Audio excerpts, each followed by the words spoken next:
All right.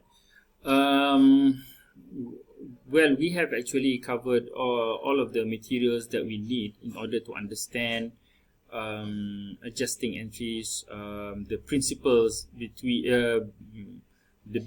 principles behind why we need to do adjusting entries, the major types of adjusting entries, how do we perform the adjusting entries, and performing the preparation of financial reports based on the adjusted trial balance. Okay. But in this video, I will introduce you to an alternate treatment for adjusting entries.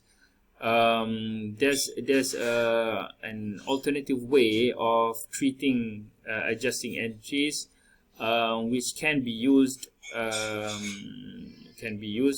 by accountants, but in the end, the result will still be the same.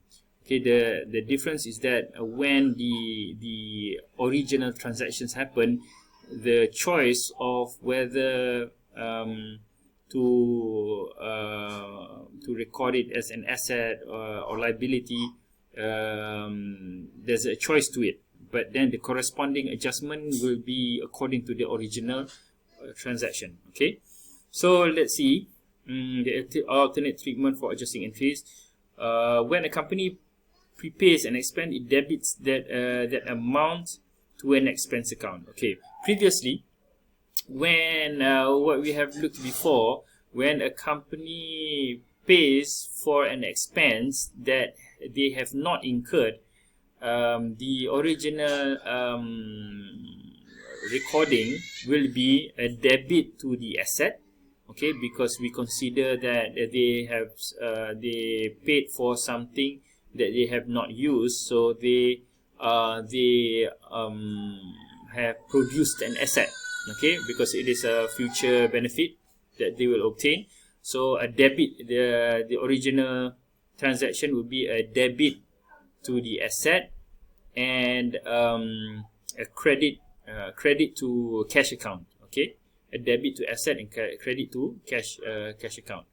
But then a different way of doing it is that when a company pays for an expense that they have not incurred, they only pay it first. What we can do is we debit the expense account instead of the asset account. Okay, so we debit the expense account directly. So, for example, if a company pays for insurance, previously we will debit a prepaid insurance account. Okay, but now an alternative is that we debit a insurance expense account. Okay, so we have an insurance expense account, and we don't have insurance prepaid account. Okay, in another way, when the company receives payment for future services, it credits the amount to revenue account. Usually, if we receive money from our client for services that we have not yet given, what we will do is we will credit the unearned revenue account. But in this case, the alternative is that we credit the revenue account and not the liability account. So because the way that we recorded the original transaction is different, therefore the way we do the adjustment is also different. Okay.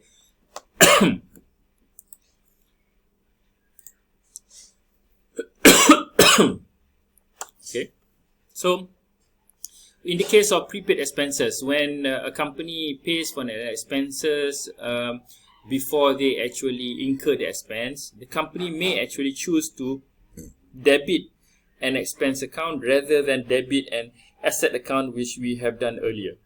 Okay, so they said that this alternative treatment is simply more convenient. Okay, for example, this is what we have done earlier. So when a company bought supplies, so they will debit supplies and credit accounts payable. Okay, debit supplies, but then in the alternative way is that they would debit supplies expense. Okay, debit supplies expense 2,500. But for the original way, when we do adjustment, because we found that at the end of the month, only 1,500 is being used, 1,000 of the supplies is remaining. Therefore, we made the adjustment by debiting the supplies expense 1,500 and crediting the supplies account for 1,500. So when originally we debited supplies 2,500, but then we credit supplies 1,500. So the balance of the supplies account will be 1,000, and there will be a supplies expense account that will go into the income statement with the balance of 1,500 on the debit side. Okay, the alternative way is that after debiting supplies expense for 2,500, when we do the adjustment after noticing that only 1,500 supplies have been used, what we do is that from the supplies expense account we credit it back 1,000, so that the supplies expense account is has a balance of only 1,500, because we found out that only 1,500 is being used. Okay, so what we do is for this alternative way is that the adjustment that we need to do is we debit supplies 1,000, because only 1,000 supplies is remaining, $1,000 of supplies remaining. So the same amount we credit to supplies account, because we want to reduce it from the supplies expense, so that the supplies expense account shows a balance of 1,500. Only 1,500 of the supplies has been used. Okay. So for the unearned revenues, there's we look at the alternative way as opposed to the original way. So a company may credit a revenue account when they receive cash for future services. Previously, what we have done is that when the company receive cash for future services, we will credit unearned service revenue. This is what is being done here. On October 2nd, we receive cash by 1,200, therefore we debit cash, but then because it is for a service that we have not done, so we credit unearned service revenue for 1,200, which is a liability account. Okay, and on 31st of October, when we need to do adjustment, because $400 of service we have actually rendered by the end of October, so we need to recognize that as service revenue. Therefore, we credit service revenue for 400, and we debit back unearned service revenue for 400 to reduce the amount of owing. Okay, but the alternate way is that at the time of when we receive cash from our customer, we debit cash 1,200, but we credit service revenue. We straight away put it in our revenue account 1,200. But by the end of October 31st, we must make adjustment, because not all of the 1,200 has been we have done the service. Not all of the 1,200 value that we have done the service. Therefore, we need to adjust, and we found that only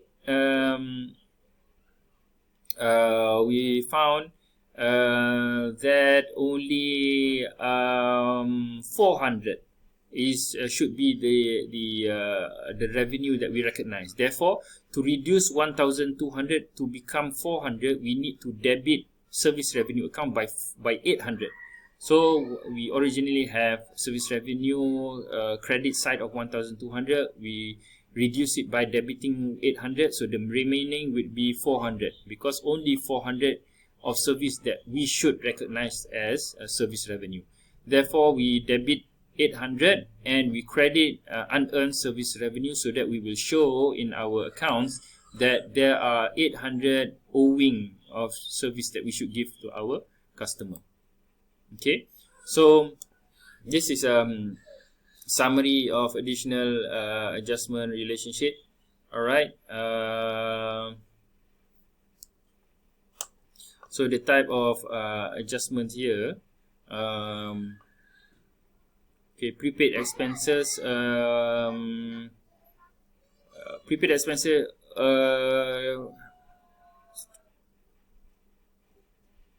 the red fonts I would show the alternative way. Okay, so if we understand how the organization recorded the original transaction, okay, so there's a reason for adjustment if in the alternate way, because the organization has the prepaid expenses initially recorded in the expense account. Okay, when the prepaid expenses initially recorded in the expense account instead of the asset account, and the organization has actually not used the expenses, then the assets will be understated. Okay, because we recorded it as expense, therefore there are actually, we have actually made payment, but for expenses that we have not done. Therefore we have an asset because we an asset understated because we are actually expecting future benefit, but that future benefit is not reflected in our assets. Okay, so assets is understated and expenses overstated. You can see it's opposite than this one before. Therefore the adjusting entry is also opposite. Okay, we need to, because assets is understated, we need to debit assets, and expenses is overstated, we need to credit expenses. Similarly, in the unearned revenues, in the original way, unearned revenues initially was recorded in liability accounts, are now recognized as revenue, but now in the alternative way, unearned revenues was actually initially recorded in the revenues account, and some of it are still unearned. Okay, so the liabilities and the revenues account, the liabilities are understated and the revenues overstated. Therefore we need to do the adjusting entries opposite of the original way.